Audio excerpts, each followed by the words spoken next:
win that fight? Man, you know, I've been calling this dude out since I would say 2023. Wow. And, you know, before he got knocked down, before he seemed less yeah, you know what I'm saying? Yeah, exactly. You know, like I was the guy that was there because I see certain things that falls right into my style that he lacks.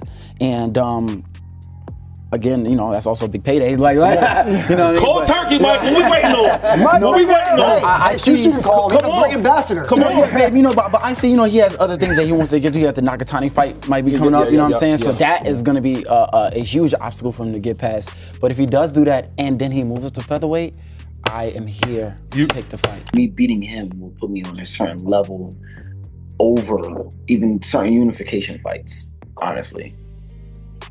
Yeah, I remember you back in December, you were a little worried that Nakatani might be the first to beat him before he gets to 26. And then, yeah, we saw how their doubleheader went. Do you still feel that way? Or No, I don't feel that way anymore. I think Nakatani, he has some real holes in his defense with the up-close fighting. He gets hit way too much in the inside. He gets really uncomfortable in there. So, and I think Inoue is just really too crisp and sharp inside fighting, outside fighting. I think Nakatani has his best chance fighting on the outside, but in the inside, bro, Inoue's inside game is not the best either, to be honest. But he's better than Nakatani in the inside for sure. So I think that's going to be a big downfall for him. You know what I mean? Now, those are all guys that are around the same age as your son Boots. Mm-hmm. So you remember them in the amateurs. Yep. What is it like seeing them now achieve success in the professionals where everybody is winning titles or fighting for titles? Well, I mean, that's great to see them guys when they was in the amateurs, then they all wind up turning pro and winning titles, man. That's a beautiful thing. But Shakur was around with Boots. What you call them was after. Oh, Keyshawn and Shushu. Shushu and all of them was after Boots. Bruce Carrington just did what most fighters only think about. He called out Naoya Inoue, the most dangerous man in the division, and now the whole boxing world is paying attention. Bruce believes the timing is right, the matchup makes sense, and if this fight happens, it changes everything for both men. Bruce Carrington's view on Naoya Inoue is very clear. He does not talk about Inoue like an untouchable fighter or a myth. He talks about him like a real opponent with habits, patterns, and limits. The main thing he points to is Inoue's pull and slip counter game. Bruce believes the timing of a fight with Inoue now makes sense because he holds a belt and has leverage. The biggest takeaway is how Bruce frames the Inoue fight compared to unifications. He values belts, but he values this fight more. In his mind, beating Inoue does more than collecting titles. Well, okay, so you mentioned Inoue has a great pull counter game, man. That fight now, how much more realistic do you think it is now that you got your hands on a chip? It's very realistic now, and I'm super excited for what's to come. You know, this next 2 years is going to be really special. We're going to be really making a lot of noise, and I think that it's right there. It's on the cusp of happening, and everything is really falling into place for me, man. I really want to be the first guy to do it, to beat Inoue, and then we're going to be on that real, superstardom level, and a lot of things is just going to start to fall into place for me, man. I truly know that I can beat him. Yeah, he what do you want more if you had to pick, unifications or a fight with him? Fight with him. Yeah. Fight with him, because the unifications, I feel like I could still do that regardless, after it, but I think the fight with him is something I want more, because it just put me on that level. I feel like when Bruce talks about other fighters possibly beating Inoue, especially Nakatani, he does not dismiss it. He points out specific problems, especially on the inside. He sees discomfort there, too many clean shots getting through, and moments where structure breaks down. In contrast, he views Inoue as cleaner and sharper in most areas, but still not perfect. The key difference is that Bruce believes those imperfections line up with his own strengths. Me beating him will put me on a certain level over even certain unification fights, honestly. Yeah, I remember you back in December, you were a little worried that Nakatani might be the first to beat him before he gets to 26. And then, yeah, we saw how their doubleheader went. Do you still feel that way? Or No, I don't feel that way anymore. I think Nakatani, he has some real holes in his defense with the up-close fighting. He gets hit way way too much in the inside. He gets really uncomfortable in there.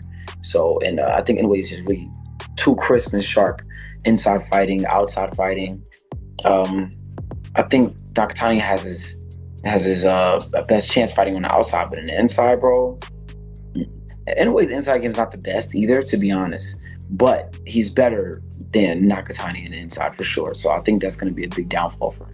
When Bruce talks about chasing Inoue, it wasn't him randomly calling out a bigger name for attention. Bruce ties it to experience. He talks about years in boxing, sparring champions, and seeing styles up close. From his point of view, he is not guessing. He believes he has already seen enough to know where Inoue is strong and where he leaves openings. That is why he says he was calling for this fight before the knockdown moments, before the shine slightly changed.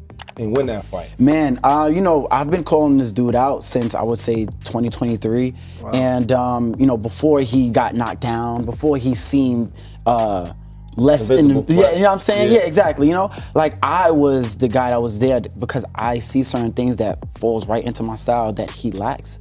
And again, you know, that's also a big payday. Like Bruce also makes it clear that beating Inoue would instantly change how his career is viewed. He sees it as the kind of win that separates being a title holder from being truly great. He acknowledges that Inoue still has major hurdles like Nakatani and other plans, and he understands that. But if Inoue clears those and moves up, Bruce positions himself as already waiting. He wants to be the first one to beat him because to Bruce, that single moment would define everything. It's going to be a huge obstacle for him to get past. But if he does do that and then he moves up to featherweight, I am here to take the fight. You looking at Nakatani like, damn. Yes, like, I am. He might beat me to it. Nakatani. He's you said that though. You did say that. Nakatani's tough. He's. I'm not picking against the monster. Yeah, He's one of those not but that is a dangerous fight. 100%. He could lose that one. 100%. And you're looking like, oh man, he's gonna get there first. Is yeah, that what it is? Yeah. I want to be the first guy to beat Naoya Inoue, man, and you know that'll definitely make. What Bozy Ennis is really getting at when he talks about Inoue is not hype or mystique. He looks at fighters through readiness and adaptability. When he talks about Bruce being able to fight inside and outside, that is the same measuring stick he uses for someone like Inoue. Bozy also puts a lot of weight on moments where a fight gets uncomfortable. He brings up how Carrington was in a competitive fight, got touched, and still found the finish. That matters to him because elite fighters are defined in those moments. That same logic applies to how he views Inoue. All right, last question, Mr. Bozy. Another one of your guys. Yeah. Bruce Shushu Carrington. My man, that's my man too. Stop Carlos Castro. Yep. Cold knockout. Might have been like fighting tonight. They was getting that shit on. Yes. But, your thoughts on that one? I thought that was a great fight for Shushu, man, and he proved to the world that he's ready, man. He's ready for anybody who's willing to step up and fight him, man. You know what I mean? He's ready, man. You know, he put on a hell of a show, though. You know what I mean? He's another one.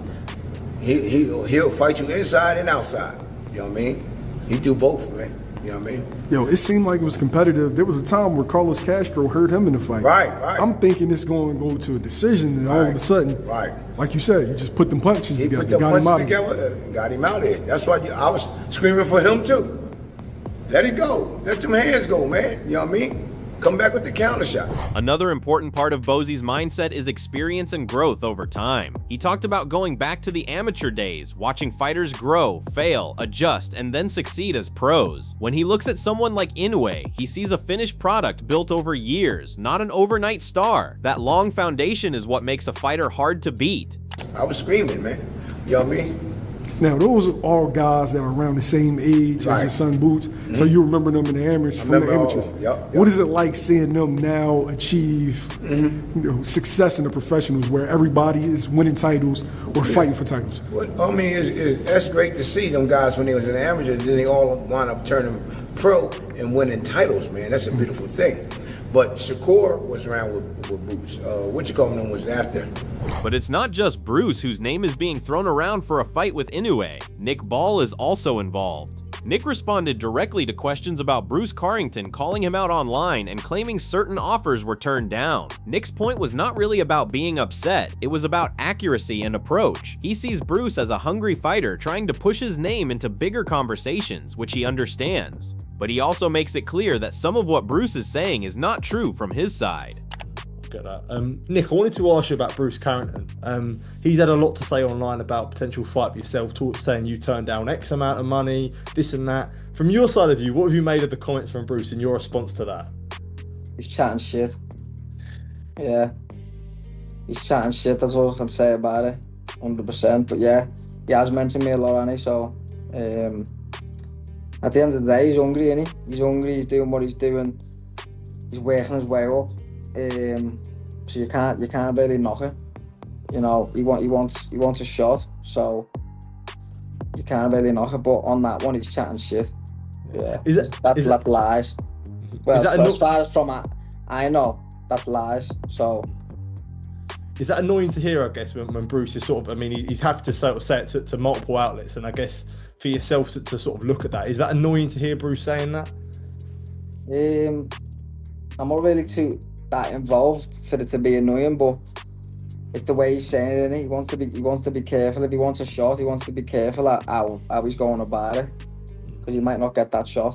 When the topic shifts to Naoya Inoue, Nick is reacting to how often he is asked about a future fight with Inoue and the constant buildup around it. He treats it as something outside his control for now. In his view, the fight only becomes real if both fighters keep winning and end up in the same place at the same time. Until then, it is just speculation driven by fans and media. He does not sound frustrated or eager to rush it. He sounds focused on his next fight and confident that if the moment comes, he is ready for anyone. Okay, interesting. Before I do let you go, and I feel like you're always going to get asked about Naoya Inoue, and it almost seems like it's a matter of sort of when and not if you both of you continue on that path. Does it ever get frustrating when people sort of keep asking you, keep talking about that fight? I know you spoke about it in the Haney fight, you were like quite getting sick of asking about it now, but like how do you feel when people sort of continuously try and build this fight? Yeah, that's another name I'm sick of hearing. Yeah. That's just what it is, isn't it? That's just the sport we're in. People want to see you fight people. So yeah, it's nothing really I can say until I win my fight, he wins his fight, and then whether he moves up or not. I've seen that they're doing a show in December. I think it's Japan against the rest of the world, maybe something like that. So that'd be good. But yeah, everyone's speaking about it, so everyone wants it to happen, and I'll fight anyone. So yeah, that will be an exciting one when it happens. Teddy Atlas, who's always an avid supporter of In1, focused on a detail about him that often gets missed. He talked about the change in In1's face right before a fight starts. It is not the usual tough stare meant to scare someone. Instead, it looks like he shifts into a different state. There is a quiet calm there, but it feels dangerous at the same time, like everything inside him locks into place the moment the bell is about to ring. But there's something else that I don't think anybody really touches on, and it's the look before the fight. I noticed it caught me. It was so stark to me in this fight, the look. Yeah, Teddy, what do you mean the look? He didn't shave? No, the look. The look. We've seen the intimidating stare by Sonny Liston. We've seen it with George Foreman. We've seen it with a young Roberto Duran when he was a 135-pound king, and it used to melt some people. We've seen it with Mike Tyson to a point when he was younger. But this is different. To me, this is almost like a changeover. It's almost like a possession. Like he becomes a different guy, like a Dr. Jekyll, Mr. Hyde type thing. Like I'm looking at it and it caught me. I got mad at myself, bud. I said, Teddy, how could you not have noticed that before? I'm looking at him and the camera went on him and I'm saying, wow. Atlas explained that this shift is what separates Inoue from most fighters. Just before the opening round, his expression turns blank and emotionless, almost unreadable. It feels like nothing exists for him except the fight itself. Then, once the fight ends, that intensity disappears right away, and his face relaxes again. Atlas felt that contrast showed how much control Inoue has over his emotions and his mind. After that, another familiar face in the boxing world shared his admiration for Inoue, Bob Arum, arguably his biggest supporter outside of Japan. Arum didn't bother making any bold predictions for the upcoming fight. Truthfully, he didn't have to. His respect for Inoue has always been loud and clear. From interviews to media events, he's consistently shown genuine pride in being part of Inoue's journey. For Aram, Inoue's greatness isn't defined by knockouts or championship belts alone. He sees a deeper quality, a mix of discipline, humility, and dedication that makes Inoue stand out from everyone else. Naji also weighed in on Naoya Inoue, but didn't hold back his admiration either. He immediately called Inoue his #1 fighter, emphasizing that the Japanese star is nothing short of special. Naji broke down what makes Inoue such a rare talent, pointing to his incredible blend of power, speed, precision, and angles. He explained that Inoue doesn't just rely on brute strength. His timing and shot placement are so sharp that he can dismantle opponents before they even realize what's happening. Naji did note that Inoue's defense could improve, but even then, he clarified it's not a weakness, it's just different. Instead of using a high guard or flashy head movement, Inoue protects himself through distance and smart positioning, staying just out of reach and striking back with perfect counters. So this really comes down to Bruce and Inoue. Bruce is making it clear that this is not just talk for attention. He sees a real opening and believes his style lines up with what Inoue brings. Inoue, on the other hand, is still the standard. He keeps winning, keeps moving forward, and keeps everyone else reacting to his path. If these two keep heading the same way, the conversation only gets louder. Let us know in the comments below. Do you think Bruce is right to chase Inoue now, or does that fight still feel a step too early? And if it ever happens, who do you see winning?